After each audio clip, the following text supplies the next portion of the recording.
what you may or may not know is my father recently passed away.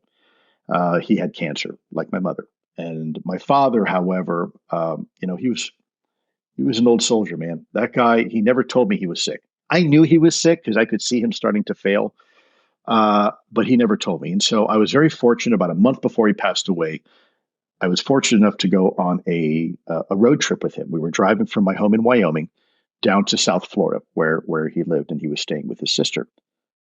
And we're driving, and we got 3 days to catch up on conversations. And I asked my dad, and probably a bit flippantly, I said, "Dad, what is the greatest what is the greatest threat to humanity?"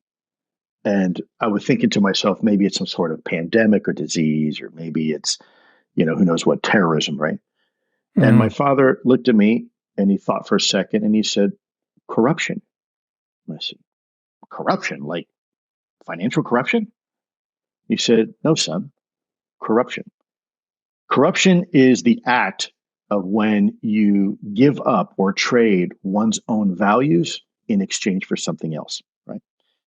That corruption, whether it's moral corruption, religious corruption, governmental corruption, corruption means it's a trade. You're trading your own values in exchange for something else. And when you do that and you're in the government, that begins to erode the very pillar of what democracy is. And my father said to me, and he was right, he said, son, it's a very slippery slope from the moment you start chiseling away at the pillar of democracy to totalitarianism and tyranny.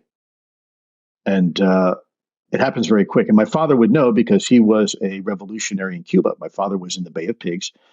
He fought along with Castro initially when Castro fought against Batista. But then when Castro turned communist, my father joined the now famous CIA Brigade 2506. In fact, if you type in my name and type in Bay of Pigs, you'll see my father's prisoner number that he mhm. was assigned.